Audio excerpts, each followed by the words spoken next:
ನಿಮಗೆ ಇವತ್ತು ನೀವು ಜಂಟಿ ಸರ್ವೆ ಆಗೋದಕ್ಕೆ ಮೊದಲೇ ನಿಮ್ದು ಯಾವುದೋ ಒಂದು ರೆಕಾರ್ಡ್ ಇಟ್ಕೊಂಡು ನೀವು ಏಕಾಏಕಿ ಹೋಗಿ ಸುಮಾರು 100 ವರ್ಷಗಳಲ್ಲಿ ವ್ಯವಸಾಯ ಮಾಡ್ತಿದ್ದ ರೈತರನ್ನ ಪಾಣಿ ಖಾತೆ ಸಾಗುವಳಿ ಚೀಟಿ ಎಲ್ಲವೂ ಇದ್ರೂ ಕೂಡ ನೀವು ಅದನ್ನ ಖುಲ್ಲಾ ಮಾಡಿಸಿದಿರಿ.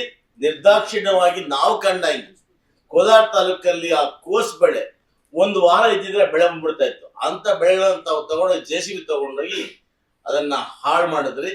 ಒಂದು ಕಡೆ ಇದರ ಉದ್ದೇಶ ಏನು?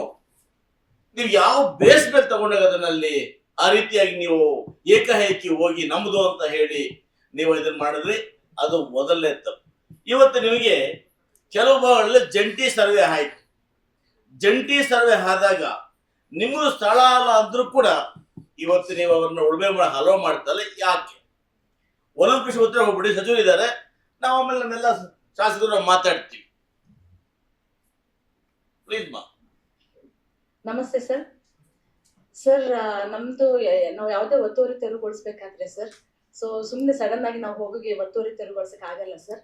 ನಾವ್ ಏನ್ ಮಾಡ್ತೀವಿ, ಅಲ್ಲಿ ನಮ್ಮ ನೋಟಿಫಿಕೇಶನ್ ಇದೆ ಅಂತ ಮೊದಲು ಖಾತ್ರಿ ಪಡಿಸ್ಕೊಂಡು ಸರ್, ನಂತರ ಅದ್ರ ಮೇಲೆ ನಾವು ವಂಶೋದಯ ಆಸ್ಪತ್ರೆಯಲ್ಲಿ NICU ವಿಭಾಗದಲ್ಲಿ ತಜ್ಞ ನಿಯೋನಾಟಾಲಜಿಸ್ಟ್ಗಳು ನೋಡಿಕೊಳ್ಳುತ್ತಾರೆ. ವೆಂಟಿಲೇಟರ್, HFNC, ಕ್ರಿಟಿಕಲ್ ಫೋಟೋಥೆರಪಿಯಂತಹ ಉನ್ನತ ಮಟ್ಟದ ಯಂತ್ರೋಪಕರಣಗಳನ್ನು ಒಳಗೊಂಡಿದ್ದು ಯಾವುದೇ ರೀತಿಯ ಸೋಂಕು ಅಥವಾ ಇನ್ಫೆಕ್ಷನ್ಸ್ ಕ್ರಿಟಿಕಲ್ ಲೆವೆಲ್ ಕೇರ್ ದೊರೆಯುತ್ತದೆ.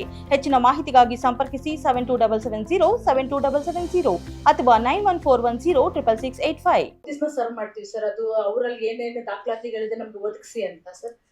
ಅದರಲ್ಲಿ ನಾವು 3 ಸತಿ ನೋಟಿಸ್ ನ ಸರ್ವ್ ಮಾಡಿ, ತದನಂತರ ಅದು ನೋಟಿಸ್ ನಮ್ಮ ಫಾರೆಸ್ಟ್ ಲ್ಯಾಂಡ್ ಒಳಗಡೆ ಯಾವ ರೀತಿ ಅದು ಗ್ರಾಂಟ್ ಆಗಿದೆ ಅದನ್ನೆಲ್ಲ ಚೆಕ್ ಮಾಡಿ, ಅದು ಯಾವ್ದು ಬೇಸ್ ಇಲ್ಲ ಅಂದಾಗ ಸರ್, ಅವಾಗ ನಾವು ಅವ್ರಿಗೆ ಎವಿಕ್ಷನ್ ಇದು ತಾವು ಅಲ್ಲಿರೋದನ್ನ ತೆರವುಗೊಳಿಸಿ ಅಂತ ಮತ್ತೊಮ್ಮೆ ನೋಟಿಸ್ ಸರ್ವ್ ಮಾಡಿ, ನಂತರ ಅವ್ರಿಗೆ ಅಪೀಲಿಂಗ್ ಟೈಮ್ ಇರುತ್ತೆ ಸರ್ 30 ದಿನ. ಅದು ಆದ ನಂತರ ಅವಾಗ್ಲೂ ಅವ್ರು ಯಾವ್ದು ಕ್ರಮ ತಗೊಂಡಿಲ್ಲ ಅಂತಂದ್ರೆ ಸರ್, ಅವಾಗ ನಾವು ಒತ್ತುವರಿ ತೆರವುಗೊಳಿಸ್ತೀವಿ. ಇಲ್ಲ ಇಲ್ಲ ನೋಡಿ, ತಪ್ಪು ಮಾಹಿತಿ ಕೊಡ್ಬೇಡಿ ದಯವಿಟ್ಟು. ಒಂದ್ರಲ್ಲಿ ಯಾವ್ದು ಜಾಯಿಂಟ್ ಸರ್ವೆ ಆದ್ಮೇಲೆ ಅವರ ಪ್ರಾಪರ್ಟಿ ಅಂತ ಆಗಿದೆ ಅಂತಲ್ಲ? ಇಲ್ಲ ಸರ್, ಆತರ ಆಗಿಲ್ಲ ಸರ್. ನನ್ನ ಕಡೆ ಬರ್ತೀನಿ. ನೋಡಿ, ಬ್ಲೈಂಡ್ ಆಗಿ ದಯವಿಟ್ಟು ಉತ್ತರ ಕೊಡ್ಬೇಡಿ. ಈಗ ನನ್ನ ಕಾನ್ಸ್ಟಿಟ್ಯೂನ್ಸಿಯಲ್ಲಿ ಕೋಲಾರ ತಾಲೂಕು ಹುತ್ತೂರು ಹೋಬಳಿ ಹರಟಿಮಲ್ಲಹಳ್ಳಿ ಶಿಲ್ಲಿಂಗೆರೆ ಗ್ರಾಮದಲ್ಲಿ ಇವತ್ತು ಜಂಟಿ ಸರ್ವೆ ಸ್ಕೆಚ್ ಅಲ್ಲಿ ನಾನೇ ನೋಡಿದ್ದೀನಿ ಖುದ್ದಾಗಿ. ತಹಸೀಲ್ದಾರ್ ಸಹಿ ಮಾಡಿದ್ದಾರೆ, ADR ಸಹಿ ಮಾಡಿದ್ದಾರೆ, DD ಸಹಿ ಮಾಡಿದ್ದಾರೆ. ಅದರಲ್ಲಿ ನಿಮ್ ಬೋರ್ಡ್ ಬರೋದಿಲ್ಲ ಅಂದ್ರೂ ಕೂಡ ನಿಮ್ಮಲ್ಲಿ ಯಾರೋ ಗೊತ್ತಿಲ್ಲ RF ಅವರು ಏಕಾಏಕಿ ಹೋಗಿ ಉಳುಮೆ ಮಾಡಕ್ ಬಿಡದೆ ಅವ್ರನ್ನ ಕೇಸ್ ಹಾಕ್ತೀರಾ ನೀವು. ಏನ್ ನಿಮಗೆ ಬಡವರು ಅಸಡ್ಡೆನಾ? ಅವ್ರ RF ಒಂದ್ ನಿಮಿಷ ತಾಯಿ ಕೇಳಿಸ್ಕೊಮ್ಮ, ನೀ ಕಷ್ಟ ಗೊತ್ತಿಲ್ಲ ನಿನಗೆ, ಹೆಣ್ಮಕ್ಳ ಕಷ್ಟ ಗೊತ್ತಿಲ್ಲ. RF ಅವ್ರು ನಾನೇ ಫೋನ್ ಮಾಡಿ ಕೇಳಿದೆ, ನನಗೆ ಗೊತ್ತಿಲ್ಲ ಸರ್, ನೀವು DC ಕೇಳ್ಕೊಡಿ ಎಂದು. ಇವತ್ತು ನೀವು ಇಷ್ಟೊತ್ತು ಹೇಳಿದ್ರಿ ನೋಟಿಸ್ ಕೊಟ್ವಿ ಅಂತ. ಅದು ಯಾವ ಕಾಲ ಸರ್ಕಾರಮ್ಮ ನಿಮ್ದು? ಒಂದ್ ವೇಳೆ ನಿಮ್ಮದೇ ಲ್ಯಾಂಡ್ ಆಗಿದ್ರೆ 100 ವರ್ಷ ಯಾಕೆ ಸುಮ್ಮನೆ ಇದ್ರಿ? ನಿಮ್ಮ ನೋಟಿಫಿಕೇಶನ್ ಪ್ರಕಾರ ಆ ಲ್ಯಾಂಡ್ ಫಾರೆಸ್ಟ್ ಲ್ಯಾಂಡ್ ಆಗಿದ್ರೆ 100 ವರ್ಷ ಯಾಕೆ ಸುಮ್ಮನೆ ಇದ್ರಿ? ನಿಮ್ಗೆ 100 ವರ್ಷ ಸಮಯ ಇರ್ಲಿಲ್ವಾ? 100 ವರ್ಷ ಅವ್ರು ಬೆಳೆ ಮಾಡಿಕೊಂಡು ಖಾತೆ ಮಾಡಿಕೊಂಡು ಸರ್ಕಾರ ಸಾಗುವಳಿ ಚೀಟಿ ಕೊಟ್ಟಾದ್ಮೇಲೆ ಇವತ್ತು ನೀವು ನಮ್ಮದು ನೋಟಿಫಿಕೇಶನ್ ಅಂತೀರ. ಒಂದು. ಎರಡನೇದು, ನಿಮಗೆ ಈ 3 ಫಾರೆಸ್ಟ್ಗಳು, ಒಂದು reserve forest, social forest, village forest. Village ಫಾರೆಸ್ಟ್ಗಳಲ್ಲಿ ನೀವೇ ರೈತರು ನಿಮಗೆ ಅರ್ಜಿ ಕೊಡ್ತಾರೆ, ಏನು ಬೆಳೀರಿ, ಬೆಳೆ ಬೆಳೀರಿ ಅಂತ. ಅದನ್ನ ಇವತ್ತು ನಿಮ್ಮ ನೋಟಿಫಿಕೇಶನ್ ನಮ್ಮದು ಅಂತ ನೀವು ಮಾಡ್ಕೊಂಡಿದ್ದೀರಿ. ಅದು ಸರಿನಾ ನಿಮಗೆ? ಅದು ನಿಮ್ದ ಆಸ್ತಿ. ಸುತ್ತು ಗ್ರಾಮ ಇರ್ತದೆ, ಮಧ್ಯದಲ್ಲಿ 5 ಎಕರೆ ಮಾತ್ರ ನಮ್ಮದು ಸೆಂಟ್ರಿಗೆ ಹೋಗ್ತೀರಿ. ಯಾವತ್ತು ಕೂಡ 100 ವರ್ಷಗಳ ಎಂಟ್ರಿ ಆಗಿಲ್ಲ ನೀವು. ಇವತ್ತು ಏಕಾಏಕಿ ಹೋಗ್ಬಿಟ್ಟು ಸೋಷಿಯಲ್ ಫಾರೆಸ್ಟ್ ನಮ್ಮದು ಅಂತೀರಿ, ವಿಲೇಜ್ ಫಾರೆಸ್ಟ್ ನಮ್ಮದು ಅಂತೀರಿ, ರಿಸರ್ವ್ ಫಾರೆಸ್ಟ್ ಒತ್ತುವರಿ ಅಂತೀರಿ. ನಿಮ್ಮ ಇಲಾಖೆ ಇರ್ಲಿಲ್ಲ ಅವತ್ತಿಂದ. ಇವತ್ತು DC ನೀವು ಬಂದ್ಮೇಲೆ ಇಲಾಖೆ ಸೃಷ್ಟಿ ಆಯ್ತಾ? ದಯಮಾಡಿ ಮೇಡಮರೇ, ಈ ತರ ಹಾರಿಕೆ ಉತ್ತರ ಕೊಡ್ಬೇಡಿ. ಇಲ್ಲಿ ನಮ್ಮಲ್ಲಿ ನೋವು ಅನಿಸ್ತಕ್ಕಂಥವ್ರು ಬಹಳ ಜನ ಇದ್ದಾರೆ ಎಲ್ಲಾ ತಾಲೂಕುಗಳಲ್ಲಿ. ಇವತ್ತು ಕೋಲಾರ ತಾಲೂಕಲ್ಲಿ ಹೋಗಿ ಆ ಬಾರ್ಡರ್ ಹೊಡೆದ್ರಲ್ಲ ಬೆಳೆಗಳನ್ನ, ನಿಮ್ಗೇನು ಮನುಷ್ಯತ್ವ ಇಲ್ವಾ, ಮಾನವೀಯತೆ ಇಲ್ವಾ? 100 ವರ್ಷ ಅವ್ನು ಬೆಳೆದು ನಿಂತಿದ್ದಾನೆ, 15 ದಿವಸ ಬಿಟ್ಟಿದ್ರೆ ಏನ್ ನಷ್ಟ ನಿಮ್ಗೆ? 15 ದಿವಸ ತಿಂಗಳು ಆಗಿದ್ರೆ ಆ ರೈತ ಬೆಳೆದಿರೋ ಬೆಳೆಗೆ ಬೆಲೆ ಬರ್ತಾ ಇತ್ತು. ಯಾಕೆ ಇಷ್ಟೊಂದು ನಿರ್ದಾಕ್ಷಿಣ್ಯ? ನೀವು ಸರ್ಕಾರ ಅಧಿಕಾರಿಗಳಲ್ವಾ? ನೀವು ಇರ್ತಕ್ಕಂಥದ್ದು ಜನರ ಪರವಾಗಿ. ಕಾನೂನು ಒಂದೇ ಅಲ್ಲ, ಮಾನವೀಯತೆ, ಮನುಷ್ಯತ್ವ ಇವನ್ನ ರೂಢಿಸ್ಕೋಬೇಕು. ತಾವೇನ್ ಮಾಡಿದ್ರೆ ಮೇಡಮ್ ಅವರೇ, ಖಂಡಿತ ಹೇಳ್ತೀನಿ, ನನ್ನ ಪ್ರಕಾರ ತಾವು ಬಹಳ ಇಲ್ಲಿಗಲ್ ಆಗಿ ಹೋಗ್ತಾ ಇದ್ದೀರಿ. ನಿಮ್ಮ ನೋಟಿಫಿಕೇಶನ್ ಯಾವ ಕಾಲದ್ದು? ಒಂದು ವೇಳೆ ನಿಮ್ಮದೇ ಆಗಿದ್ರೆ ನೀವ್ ಯಾಕೆ 56 ವರ್ಷ ಯಾಕೆ ಸುಮ್ಮನೆ ಇದ್ರಿ? ಏಕಾಏಕಿ ಇವತ್ತು ಹೊಸದಾಗಿ ಕಾನೂನು ಬಂತ ಖಾಲಿ ಮಾಡಿಸ್ಲಿಕ್ಕೆ? ದಯಮಾಡಿ ಇವೆಲ್ಲ ಕೂಡ ಉತ್ತರಗಳಲ್ಲ. ನೀವು ಇವತ್ತು ನಮ್ಮ ಸಚಿವರು ಹೇಳಿದ್ದಾರೆ, ಒಂದು ಸಭೆ ಕರಿತೀವಿ, ನಿಮ್ಮ ಬೇಲಗೌಡ ಕರಿಬೇಕು, ನೀವು ಏನ್ ನಡ್ಕೊಳ್ತಾ ಇದ್ದೀರಿ ಇದು ಖಂಡಿತವಾಗಿ ಕೂಡ ಸಮಂಜಸ ಅಲ್ಲ. ನಾನು ಒಂದು ಸಭೆಯಲ್ಲಿ ನಾವೆಲ್ಲ ಮಾತಾಡಿ, ಕಳೆದ ಬಾರಿ ನಮ್ಮ ಸಚಿವರಿದ್ರು, ಅವತ್ತೇನಂದ್ವಿ, 3 ಎಕರೆ ಒಳಗಡೆ ಯಾವ ರೈತರು ಉಳುಮೆ ಮಾಡ್ತಾ ಇದ್ದಾರೆ ಅವರ ಮಾತು ಹೋಗ್ಬೇಡಿ ಅಂತೇಳಿ ಇಷ್ಟಿಸ್ಕೊಟ್ರು. ನಾನು ನಂಜೇಗೌಡರು, ಮಂಜುನಾಥ್ ಅವರು ಒಂದು ಬೆಂಗಳೂರು ಮಲ್ಲೇಶ್ವರಂ ಅಲ್ಲಿ ಈಶ್ವರ್ ಖಂಡ್ರೆ ಸಚಿವರಾಗಿದ್ರು, ಒಂದು ಸಭೆ ಮಾಡಿದ್ವಿ.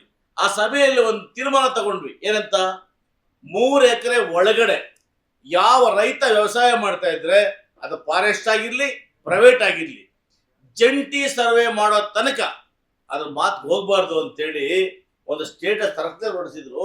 ನಿಮಗೆ ಆ ಸರ್ಕ್ಯುಲರ್ ಕೂಡ ಜ್ಞಾಪಕ ಇಲ್ಲ, ನೀವು ತಲೆ ಕೂಡ ಹಾಕೊಳ್ಳಿಲ್ಲ. ಮೇಡಮ್ ಒಂದ್ ಹೇಳ್ತೀನಿ, ನೀವೇನು ಆಕಾಶದಿಂದ ಬಂದಿಲ್ಲ, ಸಂವಿಧಾನ ನಿಮ್ಮ ಒಬ್ಬಸ ಬರ್ದಿಲ್ಲ, ಎಲ್ಲರೂ ಬದುಕಬೇಕಿಲ್ಲಿ. ಅದು ನೀವು ಒಂದು ಮಿಸ್ಟೇಕ್ ಮಾಡಿರ್ತಕ್ಕಂಥ, ನಮ್ಮ ಜಿಲ್ಲೆ ಜನರಿಗೆ ಅನ್ಯಾಯ ಮಾಡಿರ್ತಕ್ಕಂಥ, ರೈತರಿಗೆ ಅನ್ಯಾಯ ಮಾಡಿರ್ತಕ್ಕಂಥ ಮೋಸ. ನಿಮ್ಮನ್ನ ಯಾರು ಹಾಕ್ಸ್ಕೊಬೋದು ನಮ್ಗೆ ಗೊತ್ತಿಲ್ಲ, ಇಲ್ಲಿ ಅದು ನಮ್ಗೆ ಸಂಬಂಧ ಇಲ್ಲ. ನಿಮ್ಮ ಅಧಿಕಾರಿಗಳು ಯಾರು ಹಾಕ್ಸ್ಕೊಬಾರ್ದು ಜಿಲ್ಲೆ ನಮ್ಗೆ ಗೊತ್ತಿಲ್ಲ, ಅದು ನಮ್ಗೆ ಬೇಡ. ಅದು ನಾವಿಷ್ಟೇ ಕೇಳೋದು, ತೊಂದರೆ ಮಾಡಬೇಡಿ. ಎರಡನೇ ಉದ್ದೇಶ, ಹೈವೇಗಳಲ್ಲಿ state highway, national highway, MDR ಇವೆಲ್ಲ ಕೂಡ ಅಸೆಂಬ್ಲಿ ಹೋಗ್ತಾ ಇದ್ರೆ ಹೇಳಮ್ಮ, ಉತ್ತರ ಕೊಡಬೇಕು. ಇನ್ನು ಇದ್ರ ಬಗ್ಗೆ ಫಾರೆಸ್ಟ್ ಲ್ಯಾಂಡ್ ಬಗ್ಗೆ ಇನ್ಯಾರನ್ನ ಶಾಸಕರು ಮಾತಾಡಿದ್ರೆ ಮಾತಾಡ್ಬೇಕು. ನೀವೊಂದು ಅವಾಗ್ಲೇ ಒಂದು ಹೇಳಿದ್ರಿ, ಇದಕ್ಕೆ ಸಂಬಂಧಪಟ್ಟಂಗೆ ಮಂತ್ರಿಗಳನ್ನ ಎಲ್ಲಾರನ್ನೂ ನಾವು ಸೆಷನ್ ಕರೆಯೋ ಟೈಮಲ್ಲಿ ಒಂದು ಮೀಟಿಂಗ್ ಮಾಡೋಣ ಅಂತ ಹೇಳಿ ನಾನ್ ಸ್ವಲ್ಪ ಮಾತಾಡೋದು ಸಾಕಿದೆ. ಇನ್ನೊಂದು ಡೀಪ್ ಆಗಿ ಅಲ್ಲಿ ಚರ್ಚೆ ಆಗಿ ಒಂದು ತೀರ್ಮಾನ ಆಗ್ತದೆ. ಇದು ಸುಮ್ಮನೆ ನಾವು ವೇಸ್ಟ್ ಆಗಿ ಭಾಷಣ ಮಾಡ್ದಂಗೆ ಆಗ್ತದೆ. ನೀವ್ ಹೇಳಿರೋ ತೀರ್ಮಾನ ಪ್ರಕಾರ ಒಂದು ಸಭೆಗೆ ಅವಕಾಶ ಏನ್ ಉತ್ತರ ಕೊಟ್ಟರು ಕೂಡ ಅದು ಪ್ರಯೋಜನ ಆಗೋದಿಲ್ಲ. ಕಾಂಕ್ರೀಟ್ ಆಗಿ ಒಂದು ತೀರ್ಮಾನ ಆಗ್ಬೇಕಂದ್ರೆ ಜಿಲ್ಲಾ ಮಂತ್ರಿಗಳ ಅಧ್ಯಕ್ಷತೆಯಲ್ಲಿ ಅರಣ್ಯ ಇಲಾಖೆ ಸಚಿವರ ಜೊತೆಗೆ ಆ ಇಲಾಖೆ ACS ಮತ್ತೆ PCCF ಮತ್ತೆ ಇವ್ರನ್ನು ಇಟ್ಕೊಂಡು ಒಂದು ಸಭೆ ಮಾಡೋಣ, ಜಿಲ್ಲೆ ಎಲ್ಲ ಶಾಸಕರುಗಳ ಸೇರಿ. ಅದು ಒಂದು ಕಾಂಕ್ರೀಟ್ ಆಗಿ ಒಂದು ತೀರ್ಮಾನ ಆಗ್ತದೆ. ಈಗ ಸುಮ್ಮನೆ ಚರ್ಚೆ ಮಾಡೋದು, ಅವ್ರೇನೋ ಒಂದು ಉತ್ತರ ಕೊಡ್ತಾರೆ, ನಾವು ಅದಕ್ಕೆ ಆಯ್ತು ಅವ್ರು ಉತ್ತರ ಕೊಟ್ಟಿದ್ದಾರೆ ಸಮಾಧಾನವಾಗಿದೆ, ಮತ್ತೆ 15 ದಿವಸಕ್ಕೆ ಮತ್ತೆ ಅದೇ ಪುನರಾವರ್ತಿ ಮಾಡಬಿಡಿ. ಆಮೇಲೆ ಇದು ಬೇರೆ ವಿಚಾರ ಅಲ್ಲಣ್ಣ, ಇರೋಣ ಹೈವೇದು ದುಡ್ಡು ಕೊಡ್ಬೇಕಲ್ಲ, ದುಡ್ಡು ಕೊಡ್ತೇನೆ ಹೇಳು, ದುಡ್ಡು ಕೊಡ್ತೀಯಾ? ಇಲ್ಲ ಈ ವಿಚಾರ ಮಾತಾಡಿ. ನೀವು ನೋಡಿ, ಹೈವೇಗಳಲ್ಲಿ state highway, national highway, MDR, village routes ಅನ್ನು ಡೆವಲಪ್ ಮಾಡಬೇಕಾದಾಗ ನಾವೇನ್ ಮಾಡ್ತೀವಿ, ಆ ಫಾರೆಸ್ಟ್ ಅನ್ನ ಮರಗಳನ್ನ, ಆ ರೋಡ್ ಮಾರ್ಜಿನ್ ಮರಗಳನ್ನ ಕಟಾವ್ ಮಾಡಬೇಕು ಅಂತ. ನಿಮ್ಮಲ್ಲಿ ಹಿಂದೆ ನನಗೆ ಗೊತ್ತಿದ್ದಾಗ ನಾನು ಮಾಡಿಸಿದ್ದೀನಿ 20 ವರ್ಷಗಳಲ್ಲಿ. ಹಿಂದೆ ಏನಿತ್ತು ಅಂದ್ರೆ, ನಿಮಗೆ ಅರ್ಜಿ ಕೊಟ್ರೆ ನೀವೇ ಆ ಮರಗಳನ್ನ ಆಕ್ಷನ್ ಹಾಕಿ ನೀವು ಮರಗಳು ತಗೊಳ್ತಾ ಇದ್ರಿ, ನಮಗೆ ಕ್ಲಿಯರ್ ಮಾಡಿಕೊಡ್ತಾ ಇದ್ದೀರಿ. ಹೊಸ ಅಮೆಂಡ್ಮೆಂಟ್ ಏನ್ ಮಾಡಿದ್ರೆ ಗೊತ್ತಾ, 1 ಕಿಲೋಮೀಟರ್ಗೆ 9 ಲಕ್ಷ ರೂಪಾಯಿಗಳನ್ನ ಅವ್ರು ಕಟ್ಟಬೇಕು. ಜೊತೆಗೆ ಆ ಮರಗಳಿಗೆ ಏನ್ ಬೆಲೆ ಹಾಕ್ತಾರೆ ಆ ಬೆಲೆನೂ ಕೂಡ ನಾವೇ ಕಟ್ಟಬೇಕು. ಮೇಡಮ್ ಇದು ಯಾವ ನ್ಯಾಯ ಮೇಡಮ್ ಇದು? ಸರ್ ಅದು ಗವರ್ಮೆಂಟ್ ಆರ್ಡರ್ ಸರ್. ಯಾವ ಗವರ್ಮೆಂಟ್ ಆರ್ಡರ್ ಸರ್ 1:10 ನಾವು ಅದನ್ನ ಕಟ್ಟಬೇಕು ಅಂತ ಸರ್ಕಾರ ತಗೊಂಡಿರೋ ನಿರ್ಧಾರ sir. What is the minimum 1:10? Sir ಒಂದು ಮರ ತೆಗೆದ್ರೆ 10 ಮರ ನೆಡಬೇಕು ಅಂತ ಇದೆ ಸರ್. ಇದು ಕೋಲಾರ ಜಿಲ್ಲೆ ಕಾನೂನಲ್ಲ, ಇದು ಕೇಂದ್ರ. ಅಲ್ಲೇನಾಗಿರುತ್ತೆ, ಎನಾಫ್ಸರ್ ಮಾಡಿರ್ತಾರೆ, ನಾವು ಸಂಬಂಧಪಟ್ಟ ಮಿನಿಸ್ಟರ್ ಹತ್ರ ಮಾತಾಡಿ ಅದನ್ನ ಇನ್ನೊಂದು ಏನಾಗಿದೆ, ಮೀನ್ವೈಲ್ ದಟ್ ಇದೇನಾಗಿದೆ, ಇವರು ಮರಗಳನ್ನ ಒಂದು ಬುಡದಲ್ಲಿ 4 ಪೋಲಗಳ ಮರ ಬಂದ್, ನೀಲಗಿರಿ ಮರ ಬಂದ್ರೆ ಅದಕ್ಕೆ 4 ಮರ ಅಂತ ಕೌಂಟ್ ಮಾಡ್ತಾರೆ. ಅಲ್ಲ, ನಾನು ಹೇಳತಕ್ಕಂಥದ್ದು ಕಾನೂನು ಇದೆ ಅಂತೇಳಿ ಆ ಕಾನೂನ ಮಿಸ್ಯೂಸ್ ಆಗ್ಬಾರ್ದು ಅಂತ. ಒಂದು ಕಾನೂನು ಇದೆ ಅಂತೇಳಿ ಅವ್ರು ಹೇಳ್ತಾರೆ, ಒಂದು ಬುಡದಲ್ಲಿ 4 ಕವಲು ಹೊಡೆದ್ರೆ 4 ಮರ ಅಂತ ಕೌಂಟ್ ಮಾಡ್ತಾರೆ. ಬರ್ಡನ್ ನಮ್ಗೇನೆ, ಕಂಟ್ರಾಕ್ಟ್ ಯಾರು ಕಟ್ಟಬೇಕು? ಕೆಲ್ಸಗಳಾಗ್ತಾ ಇಲ್ಲ, ಕಾನೂನು ಏನೋ ಮಾಡಿರ್ಬೋದು, ಇಲ್ಲಿ ನಮ್ ರಸ್ತೆ ಮಾಡಿ ಹಾಕ್ತಾ ಇಲ್ಲ, ಆ ಅಮೌಂಟ್ ಅನ್ನು ಯಾರು ಕಟ್ಟಬೇಕು? ಎಸ್ಪೆಟಲ್ ಮಾಡಿ ಪ್ರಾವಿಷನ್ ಮಾಡ್ಕೊಂಡ್ರು ಕೂಡ ಅವ್ರಿಗೆ ಬಿಲ್ ಆಗೋದು 5 ವರ್ಷಕ್ಕೆ. ಹಲ್ತರಿಗೆ ಈ ಅಮೌಂಟ್ ಅನ್ನು ಯಾರು ಬೇರ್ ಮಾಡಬೇಕು? ಅದು ಕ್ವಶನ್. ಕಾನೂನು ಮಾಡ್ಕೊಳ್ಳಿ ನೀವು, ಕಾನೂನು ಮುಖ್ಯ ಅಲ್ಲ ನನಗೆ. ಆಯ್ತು, ರಸ್ತೆ ಮಾಡ್ಬೇಕು ನಾವು. ಇವರು 50 ಲಕ್ಷ ರೂಪಾಯಿ ಕಟ್ಟಿ ಅಂತಾರೆ, ಆ ಅಮೌಂಟ್ ಯಾರು ಕಟ್ಟಬೇಕು? ನೀವು ಎಕ್ಸ್ಪೆಕ್ಟ್ ಈಗ ಒಂದು ಅವರು ಏನು ಮಾಡೋಕ್ಕಾಗಲ್ಲ. ಇದು ರಾಜ್ಯದಲ್ಲಿ ಅಲ್ಲಿ ಆ ಇಲಾಖೆಯವರು ಮಾಡಿರ್ತಕ್ಕಂಥದ್ದು. ಅದೇ ಅಸೆಂಬ್ಲಿ ಬರುತ್ತಲ್ಲ, ನೀವು ಅಸೆಂಬ್ಲಿಲಿ ಮಾತಾಡಿ, ನಾನು ಸಂಬಂಧಪಟ್ಟ ಮಿನಿಸ್ಟರ್ಗೆ ಹೇಳಿ, ಬರೀ ನಮ್ಮ ಕೋಲಾರ ಅಲ್ಲ, ಇಡೀ ರಾಜ್ಯದಲ್ಲಿ ಎಲ್ಲ 31 ಜಿಲ್ಲೆಯಲ್ಲಿ ಬದಲಾವಣೆ ಆಗಬೇಕು. ನಿಮ್ಗೇನು ಸಮಸ್ಯೆ ಆಗ್ತದೆ ಅದೇ ರೀತಿ ಎಲ್ಲ ಕಡೆ ಸಮಸ್ಯೆ ಆಗುತ್ತೆ.